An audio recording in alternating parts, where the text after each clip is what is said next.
crime problem seems to be pervasive throughout the entire region.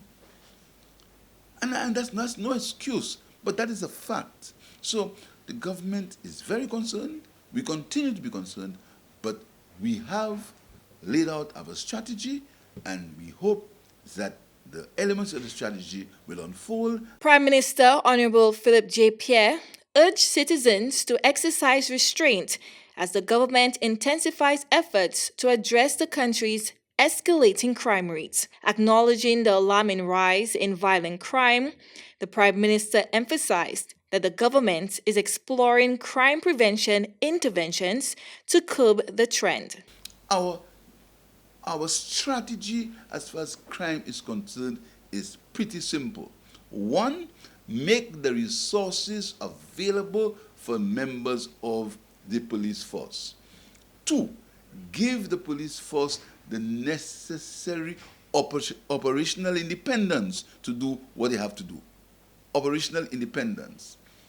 Thirdly, ensure that the judiciary, what the judiciary needs, that they have by passing the necessary laws. On Monday, December 9th, the RSLPF announced the arrest of 45 individuals for gun-related offenses. In response, Prime Minister Pierre revealed plans to deploy 79 new police recruits on December 17th, 2024. He also announced the government's intention to further bolster the police force in 2025 by recruiting an additional 50 to 60 special reserve constables. The police announced this morning that they have 45 arrests of people for gun crimes. On the 17th of December, 79 new recruits are going to be put on the streets. Going to come from school, from police training school. We have already put out a call for another 80. So between now and 6 months from January, now in June, there are going to be about 160 new recruits, 160 new policemen on the road.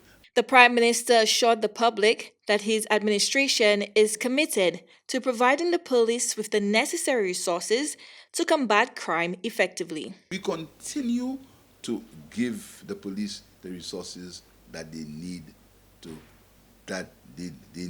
to fight crime. We continue. While expressing dissatisfaction with the current state of crime, the Prime Minister criticized the opposition United Workers' Party, claiming that its members, many of whom were in power between 2011 and 2016, contributed to the country's long-standing challenges. We seem to want them to forget that these same players were there. These are not new players. These are the same players. They were involved. So the problems that existed in this country, they were part of it, and they refused. We are the government that is augmenting the police force in a serious way. We've trained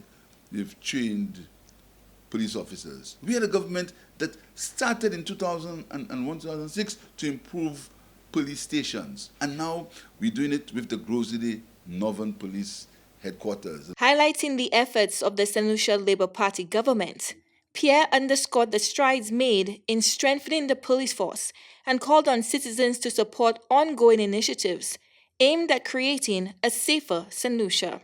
According to data from the Royal Saint Lucia Police Force Statistical Department, homicides and murders have steadily increased over the past 5 years. This trend persisted in the January to June 2024 period, with the RSLPF reporting in August that 6,758 crimes had been recorded nationwide during that time frame. The Southern Division accounted for the majority of incidents.